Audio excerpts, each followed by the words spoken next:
इतने मायूसी के माहौल में आपको एक सुखद खबर देना चाहता हूँ। पिछले 24 घंटों में कोरोना के दिल्ली में 10,000 से कम केस आए हैं। पिछले 24 घंटों में लगभग 8,500 केस आए हैं दिल्ली में। पिछले कई दिनों से दिल्ली में बहुत ज़्यादा केस आ रहे थे। 20 अप्रैल को तो 28,000 से भी ज़्यादा केस आए थे। आज 8,500 केस आए हैं।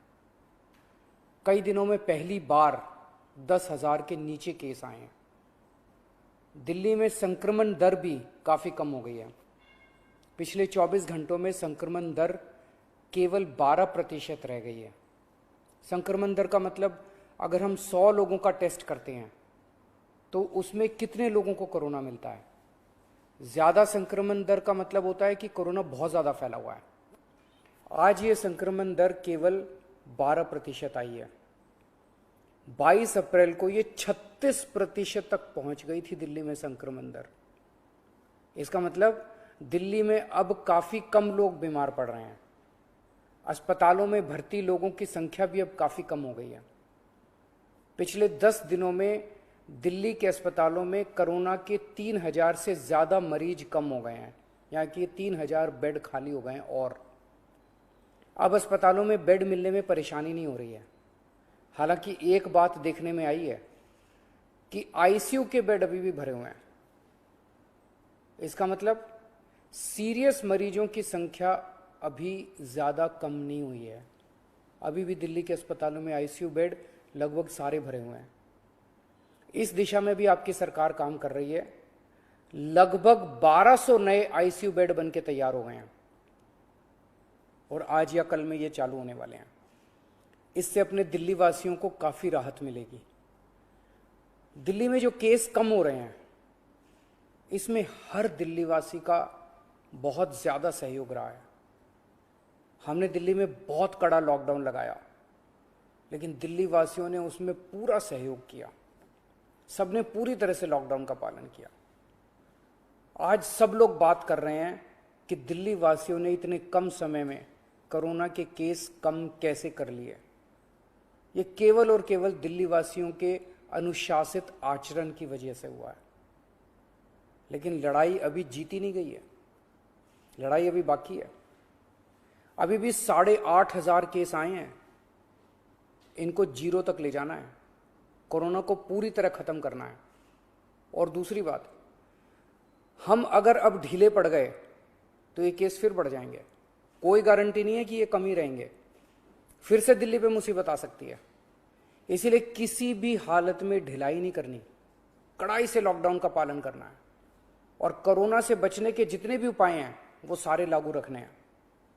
दिल्ली सरकार भी अपने इंतजामों में कोई कमी नहीं छोड़ रही। हम अभी और नए ऑक्सीजन बेड बना रहे हैं। ऑक्सीजन के कई हजार सिलेंडर खरीद रहे हैं।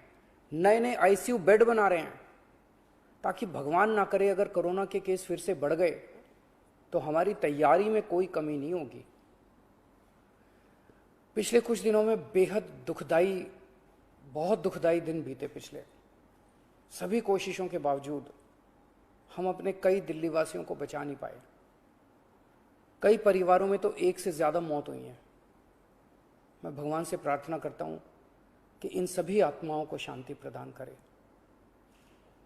मैं ऐसे कई बच्चों को जानता हूँ जिनके दोनों माता पिता चल बसे। अब उनका इस दुनिया में कोई नहीं है। मैं ऐसे सभी बच्चों को कहना चाहता हूँ कि उनके दुख को मैं समझता हूँ, पर आप चिंता मत करना बच्चों। आप अपने आप को अनाथ मत समझना। मैं हूं ना। किसी भी बच्चे की पढ़ाई बीच में छूटने नहीं देंगे। हर बच्चे की पढ़ाई जारी रहेगी। हर बच्चे की पढ़ाई और उन बच्चों की परवरिश का खर्चा सरकार उठाएगी। ऐसे कई बुजुर्ग हैं जिनके जवान बच्चे थे, वो कमाते थे तब उनका घर चलता था। अब वो कमाने वाले बच्चे नहीं रहे। ऐसे सभी बुजुर्गों को मैं कहना चाहता हूं कि आपके बच्चे चले गए। इस बात का मुझे बेहद अफसोस है, लेकिन आप चिंता मत करना। अभी आपका ये बेटा जिंदा है। ऐसे सभी परिवार जिनमें कमाने वाले व्यक्ति की मौत हो गई, उनकी मदद सरकार करेगी।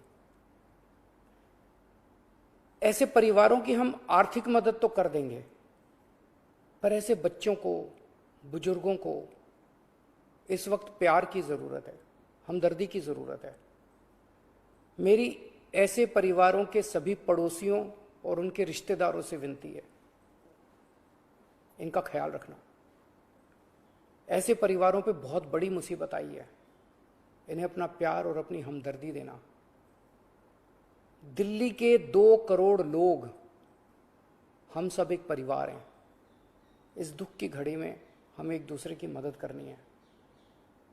आज ईद का त्यौहार है। ऊपर वाले से आपकी सेहत और आपकी खुशियों की प्रार्थना करता हूँ।